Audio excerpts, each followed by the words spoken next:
കക്ക ഇറച്ചി നന്നായിട്ട് കഴുകിയെടുത്തതിന് ശേഷം നമ്മൾ ഉപ്പും മഞ്ഞൾപ്പൊടിയൊക്കെ ഇട്ട് നന്നായിട്ടൊന്ന് വേവിച്ചെടുത്തിട്ടുണ്ട്. അതിനുശേഷം ഇഞ്ചി, ചുവന്നുള്ളി, വെളുത്തുള്ളി, പച്ചമുളക്, സവോള ഇതെല്ലാം കൂടെ ഒന്ന് അരിഞ്ഞ് വെക്കാം. കുറച്ച് മല്ലിയിലയും പുതിനയിലയും കറിവേപ്പിലയും വേണേ. പിന്നെ ചട്ടി അടുപ്പിൽ വെച്ച് എണ്ണ ഒഴിച്ച് കടുകിട്ട് പൊട്ടിക്കണം. അതിനുശേഷം നമ്മൾ അരിഞ്ഞ് വെച്ചിരിക്കുന്ന ഐറ്റങ്ങൾ ഓരോന്നായിട്ട് ഇടുക. വെളുത്തുള്ളി, ഇഞ്ചി, പച്ചമുളക്, സവോള, ചുവന്നുള്ളി ഇതെല്ലാം കൂടെ ഇട്ട് നന്നായിട്ട് തന്നെ ഒന്ന് വഴറ്റിയെടുക്കാവേ. ഒരു 1/2 ടീസ്പൂൺ ഉപ്പും കൂടെ ഇപ്പോൾ ഇടണം കേട്ടോ. ഉപ്പിട്ടത് ഞാൻ എടുക്കാൻ വീഡിയോ എടുത്തില്ല കേട്ടോ, അത് സ്കിപ്പായിപ്പോയി. നല്ലതുപോലെ ഒന്ന് വഴറ്റിയെടുക്കണേ. നല്ലപോലെയൊക്കെ ഒന്ന് വഴറ്റിയെടുത്ത് ഒരല്പം ഒന്ന് കളർ മാറണം. ഒരുപാടങ്ങ് മൂത്ത് കൊണ്ട് നല്ലൊരല്പം ഒന്ന് കളർ ചേഞ്ച് ആണ്. ഇതിപ്പം നല്ലതുപോലെ സവോളയൊക്കെ ഒന്ന് വഴന്ന് വന്നിട്ടുണ്ട്. മിക്സ് എല്ലാം ഇനി നമുക്ക് ഇതിനകത്ത് ചേർത്ത് കൊടുക്കേണ്ട കുറച്ച് പൊടിത്തരങ്ങളൊക്കെ ഉണ്ട്, അത് നമുക്ക് ചേർത്ത് കൊടുക്കാം. ആദ്യം നമ്മൾ ചേർക്കുന്ന 1/2 ടീസ്പൂൺ മഞ്ഞൾപ്പൊടിയാണ്. നമ്മൾ കക്കയിറച്ചിക്കകത്ത് മഞ്ഞൾപ്പൊടി ഉപ്പിട്ടതാണ്, അപ്പം ഇതിനകത്ത് ഒരു 1/2 ടീസ്പൂൺ മഞ്ഞൾപ്പൊടി മതി.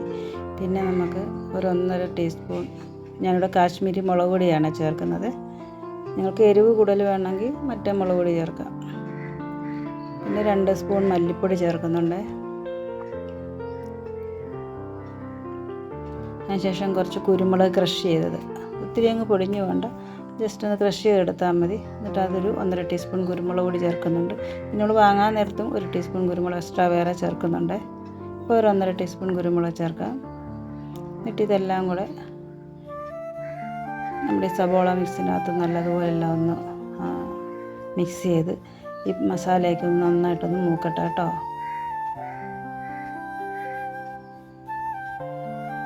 സവോളയൊക്കെ നന്നായിട്ട് മൂത്ത് വരുമ്പോഴത്തേക്കും നമ്മൾ ഒരു കപ്പ് തേങ്ങയ്ക്കകത്ത് ഇച്ചിരി മഞ്ഞൾപ്പൊടി ഇട്ട് ഒന്ന് ക്രഷ് ചെയ്ത് വെക്കണേ. ഇപ്പം ഞാനിവിടെ ഗരം മസാലപ്പൊടി 2 സ്പൂൺ ചേർക്കുന്നുണ്ട്. ഇത് നമ്മൾ തന്നെ പൊടിച്ച ഗരം മസാലപ്പൊടിയാണ്.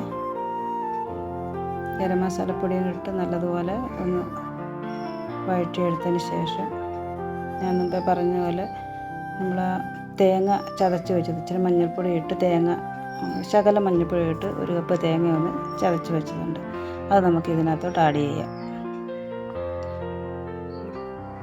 എന്നിട്ട് ഈ തേങ്ങയും ഈ മസാലക്കൂട്ടും എല്ലാം കൂടെ നന്നായിട്ടൊന്ന് മിക്സ് ആകണേ. ഇതെല്ലാം കൂടെ പരസ്പരം എല്ലാം ഇങ്ങോട്ടും ഇങ്ങോട്ടും മസാല എല്ലാം പിടിച്ച് നല്ലപോലെ മിക്സാക്കി എടുക്കണം.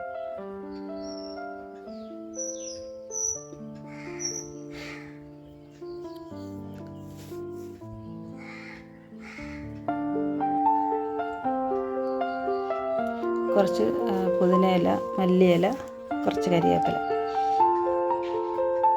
ഇതെല്ലാം കൂടെ ചേർത്ത് വീണ്ടും ഇളക്കി കൊടുക്കാം. ഇപ്പം നമ്മുടെ മിക്സ് എല്ലാം നല്ലതുപോലെ പിടിച്ച് നല്ലതുപോലെ ഒന്ന് അത് ആയിട്ടുണ്ട്, റോസ്റ്റ് പോലെ ആയിട്ടുണ്ട്.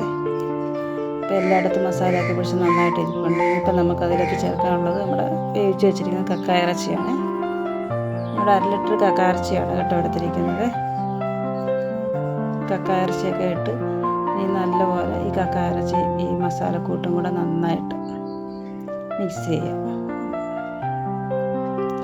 ഞാനിവിടെ അധികം എരിവില്ലാതെയാണ് ഉണ്ടാക്കുന്നത്. നിങ്ങൾക്ക് വേണമെങ്കിൽ നിങ്ങളുടെ ആവശ്യത്തിനനുസരിച്ചുള്ള എരിവെല്ലാം ചേർക്കാം കേട്ടോ. ഇവിടെ എരിവ് കുറവായത് കൊണ്ടാണ് ഞാൻ എരിവ് കുറച്ച് ചേർക്കുന്നത്.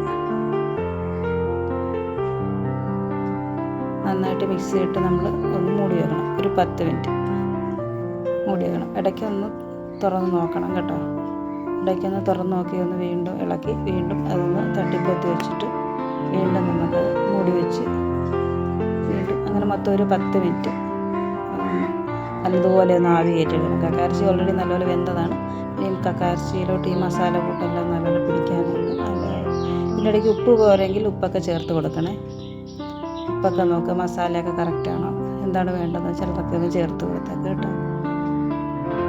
ഇപ്പം നല്ലതായിട്ടെല്ലാം കക്കയിറച്ചിലോട്ട് ഇതെല്ലാം നല്ലപോലെ പിടിച്ച് നന്നായിട്ട് വന്നിട്ടുണ്ട്. ഉപ്പൊക്കെ പാകത്തിനാണ്. നല്ല ടേസ്റ്റാണ്. ഇപ്പം നല്ല സൂപ്പർ ടേസ്റ്റാണ് ഈ ഒരു ഇതിന്. ചോറിൻ്റെ കൂടെയോ ഒക്കെ നമുക്ക് ചോറിൻ്റെ കൂടെയാണ് ഏറ്റവും ബെസ്റ്റ് കേട്ടോ.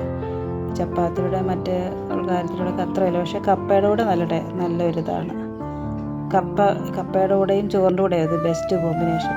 ബാക്കിയുള്ളതിലൂടെ നമുക്ക് കഴിക്കാം, എന്നാലും കപ്പയും ചോറുമാണ് എൻ്റെ ബെസ്റ്റ് കോമ്പിനേഷൻ. ഇതിപ്പോൾ നമ്മുടെ മസാല തോരൻ നന്നായിട്ട് റെഡി ആയിട്ടുണ്ട്.